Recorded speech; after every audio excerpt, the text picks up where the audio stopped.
President, do not come to Chicago. You are neither wanted here nor needed here. With those searing words, Illinois Governor J.B. Pritzker didn't just clap back at Donald Trump. He ripped the mask off what he called Trump's fascist plan to militarize an American city. This wasn't some throwaway soundbite. It was a governor accusing a sitting president of plotting to use the U.S. military not for defense, but for domestic political theater. Imagine the precedent: soldiers patrolling neighborhoods, not by necessity, but at the whim of one man's political calculations. In this video, we argue that Trump's attempt to deploy federal troops into Chicago was not about crime prevention, but about consolidating power through intimidation, spectacle, and authoritarian tactics. Governor Pritzker's fiery press conference peeled back the curtain, showing the real stakes: the survival of democratic norms against the encroachment of executive overreach. Here's how we'll break it down. First, we'll set the stage by revisiting the political climate that gave rise to this confrontation, highlighting Trump's obsession with blue states as targets. Next, we'll dive deep into the three most explosive moments from Pritzker's press conference: the warnings about the misuse of the National Guard, the labeling of Trump's behavior as fascist, and the exposure of Trump's hypocrisy on crime and policing. Finally, we'll widen the lens to examine what this clash means for American democracy moving forward, and how the battle lines drawn in Chicago foreshadow larger conflicts in the 2024 race and beyond. By the summer of Trump's presidency, the United States was already polarized along lines of race, geography, and ideology. Chicago had long been a favorite punching bag for Trump, a city he branded a killing field to justify his law and order narrative. But beneath the rhetoric was a darker calculation: frame Democratic-led cities as chaotic, then swoop in with federal forces to restore order. In practice, it was a strategy lifted from authoritarian playbooks: manufacture a crisis, then claim extraordinary powers to solve it. On one side was Donald Trump, desperate to project strength amid falling approval ratings and growing criticism over his handling of national crises. His ally Stephen Miller was reportedly pushing for hardline federal crackdowns, using ICE agents and National Guard troops as symbols of dominance. On the other side stood Governor J.B. Pritzker, who not only rejected Trump's narrative, but directly accused him of fascism, words rarely spoken so bluntly by sitting officials. For Pritzker, the motivation was clear: defend state sovereignty, protect communities from unnecessary militarization, and expose Trump's hypocrisy. What was truly at stake wasn't just Chicago's streets. It was the balance of power between states and the federal government, and the very boundaries of American democracy. If Trump could deploy troops into a city against the will of its elected officials, it would set a precedent that future presidents could exploit. And beyond constitutional principles, there were human costs: families disrupted, soldiers pulled from their civilian lives, and communities treated like enemy territory. The confrontation between Trump and Pritzker wasn't a local squabble. It was a flashpoint in the struggle over whether America drifts toward authoritarianism or holds firm to democratic restraint. Governor Pritzker's first and most forceful critique was Trump's reckless call to use the National Guard as political pawns. Pritzker reminded the nation that guardsmen are not trained as police officers. They are trained for the battlefield. Their mission is to defend the country, not to patrol American neighborhoods like occupied territory. Pritzker said, "They are not trained to arrest people and read them their Miranda rights. They did not sign up for the National Guard to fight crime." And when we call them into service, we are reaching into local communities and taking people who have jobs and families away from their neighborhoods. This is more than a technicality. It's a constitutional principle. By attempting to redeploy guardsmen in domestic law enforcement roles, Trump was blurring the line between civilian policing and military force, a line designed to protect democracy from authoritarian control. Historically, presidents have only used troops domestically in moments of true emergency: natural disasters, insurrections, or direct threats to national security. Chicago, by contrast, had seen declining crime rates. There was no emergency to justify troops in the streets. Trump's decision, therefore, was not about security. It was about optics. He wanted to stage a photo op of soldiers confronting Democrat chaos to bolster his re-election narrative. In doing so, he insulted the sacrifice of Guard members, treating them as stage props in a reality TV presidency rather than protectors of the nation. Perhaps the most striking moment came when Governor Pritzker urged the press to stop normalizing Trump's actions. He accused Trump outright of acting like a fascist, language rarely used by mainstream elected officials. Pritzker told the media, "This is not a time to pretend there are two sides to this story."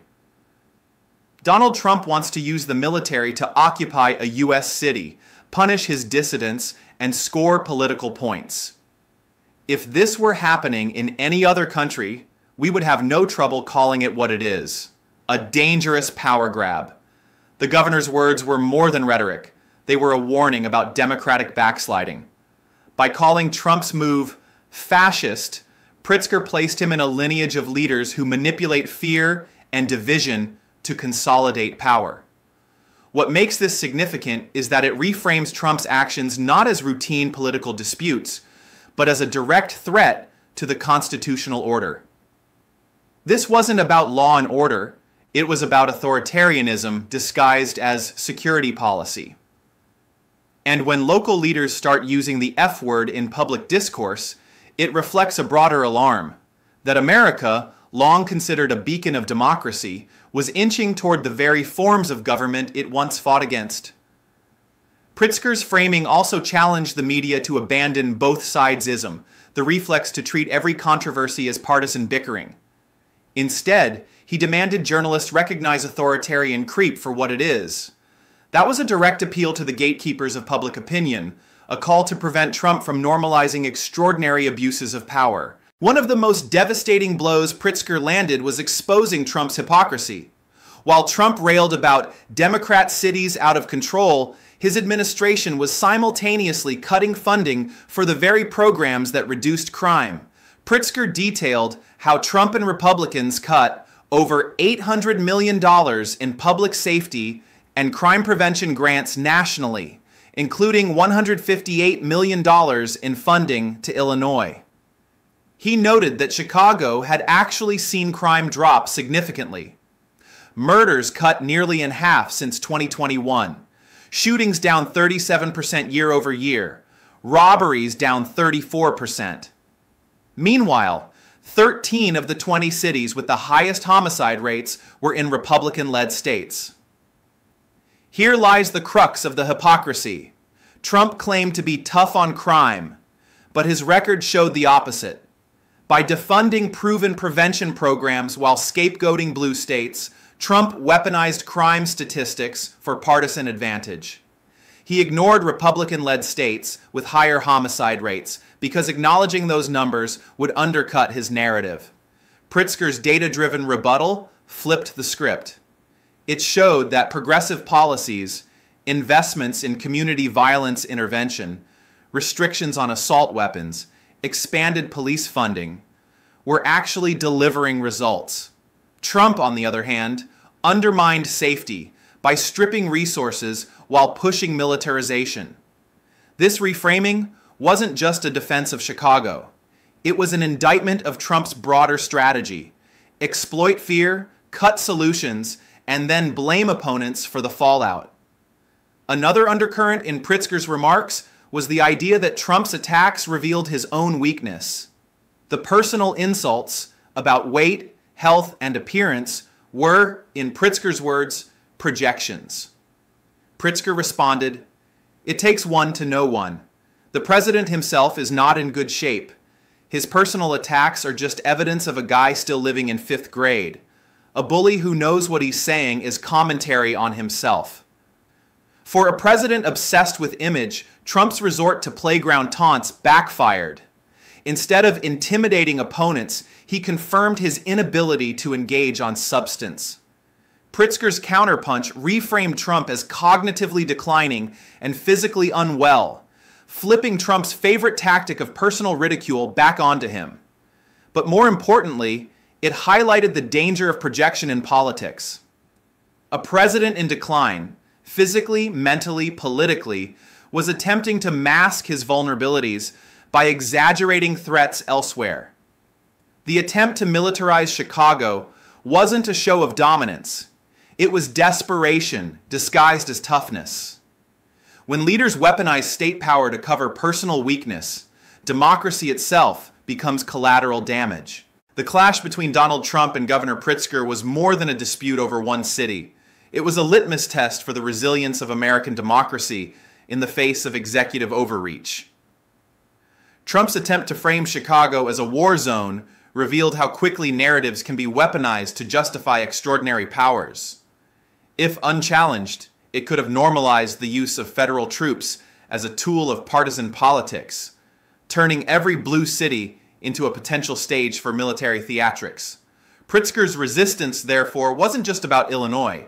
It was a stand for the principle that states, not Washington strongmen, determine how their communities are governed. Looking forward, the legacy of this confrontation continues to reverberate. In 2023 and 2024, as violent crime declined nationally, including double-digit drops in Chicago, Trump's earlier claims look increasingly hollow. Yet the temptation for authoritarian theatrics remains. Future presidents, inspired by Trump's example, could test the same boundaries under the guise of public safety. The question is whether state leaders, Congress, and the courts will continue to act as guardrails, or whether they will erode under political pressure. This episode also foreshadowed the role of governors as frontline defenders of democracy. Pritzker's defiance may embolden other state leaders to push back against federal overreach, particularly in moments where constitutional principles collide with populist authoritarianism. The stakes couldn't be higher. The balance of American federalism, the health of democratic institutions, and the precedent for how power is wielded in times of perceived crisis. Governor J.B. Pritzker's press conference didn't just dismantle Trump's rhetoric. It exposed the authoritarian core of his Chicago strategy. By highlighting the misuse of the National Guard, labeling Trump's behavior as fascist, exposing his hypocrisy on crime, and framing his bullying as projection of weakness, Pritzker drew a clear line. Trump's plan was not about protecting people, but about consolidating power. The confrontation proved that even in the face of presidential intimidation, local leaders can defend democratic norms and call out authoritarian creep for what it is. The larger lesson here is sobering. If a sitting president can attempt to militarize a city for political theater, then the boundaries of democracy are far more fragile than we like to admit. The arc of history may bend toward justice, but as Pritzker reminded us, it does not bend on its own. It requires courage, resistance, and vigilance. So what do you think? Was this one of the rare times a governor told it exactly like it is? And what does it mean for the future of American democracy if leaders like Trump keep testing these boundaries? Let me know in the comments below. And if you found this deep dive valuable, hit that like button, share this video with others, and subscribe for more analysis that goes beyond the headlines. Together, we can keep the conversation alive and hold power to account.